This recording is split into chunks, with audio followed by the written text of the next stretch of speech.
নমস্কার সবাইকে, স্বাদে ভরপুর চ্যানেলে সবাইকে স্বাগত। আজকে আমি মাটন কষার রেসিপি তোমাদের সঙ্গে শেয়ার করে নিচ্ছি, তো চলো আমার সাথে সাথে দেখতে থাকো। প্রথমে আমি মিক্সিং জারের মধ্যে পেঁপের টুকরো নিয়ে নিয়েছি, পেঁয়াজ নিয়েছি 3টে বড় বড়, আর রসুন আর আদা সব কিছুকে একসাথে পেস্ট করে নেব। এদিকে প্রেসার কুকারে আমি মাটনটা অল্প নুন আর হলুদ দিয়ে সেদ্ধ বসিয়ে দিয়েছি।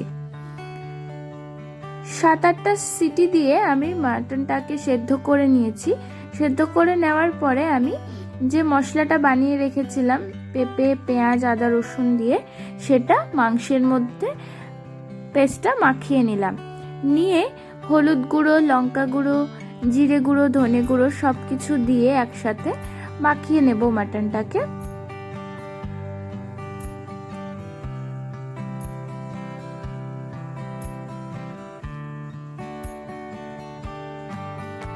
এইভাবে মাটন বানালে কিন্তু খুব সুন্দর লাগে খেতে।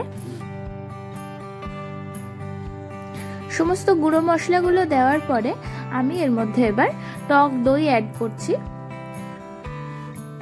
আর কিছুটা সর্ষের তেল।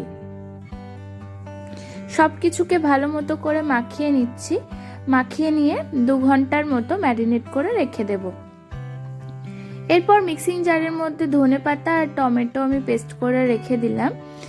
নেক্সট আমি কড়াই গরম করতে দিয়ে কড়াইয়ের মধ্যে সর্ষের তেল দিয়ে গোটা গরম মশলা, তেজপাতা আর গোটা গরম মশলার মধ্যে দিয়েছি দারচিনি, লবঙ্গ, এলাচ আর একটা জায়ফল আর কিছুটা গোটা গোলমরিচ। তারপরে ওই তেলের মধ্যে পেঁয়াজ কুচি দিয়ে দিলাম। পেঁয়াজ কুচি দেওয়ার পরে ভালো করে ভাজা ভাজা করে নিতে হবে। আমি একটু চিনি অ্যাড করছি। চিনিটা কিন্তু মিষ্টির জন্য নয়, এটা জাস্ট একটা কালার সুন্দর আসার জন্য আমি অল্প চিনি অ্যাড করেছি, একদমই সামান্য।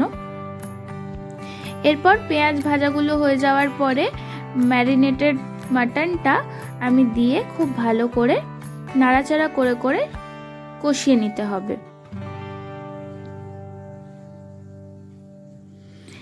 Kashmiri red chilli powder add করে দিলাম সুন্দর কালার আসার জন্য, আর দেব গরম মশলা গুঁড়ো।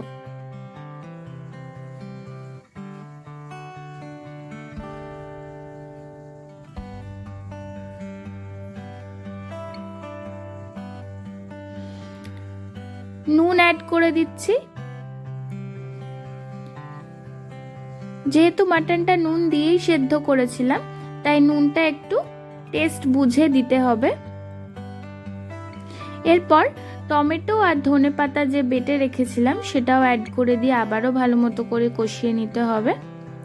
যত ভালো করে কষানো হবে এই মাটনের টেস্ট কিন্তু তত ভালো হবে। দেখো, মাটন সেদ্ধ করার যে স্টকটা ছিল, যে জলটা ছিল, সেটা আমি দিয়ে অল্প করে দিয়ে কিন্তু আমি কষিয়ে নিচ্ছি। একটু মিট মশলা দিয়ে দিলাম। দেওয়ার পরে চাপা দিয়ে কিন্তু মাটনটাকে রান্না করতে হবে। কত সুন্দর কালার এসছে দেখো।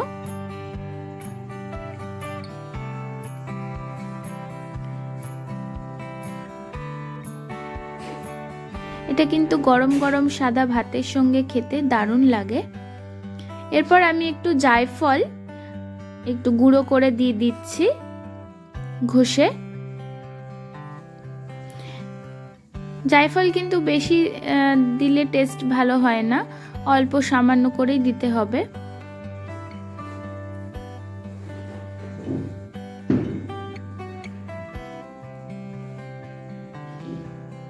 নেক্সট আমি বেরেস্তা ভেজে রেখেছিলাম, পেঁয়াজগুলোকে কেটে সুন্দর করে তেলের মধ্যে ভেজে বেরেস্তা বানিয়ে রেখেছিলাম, সেই বেরেস্তাটা মাটনের মধ্যে অ্যাড করে দিলাম।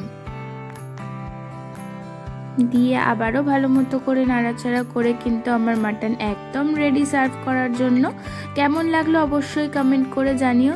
চলো, টাটা।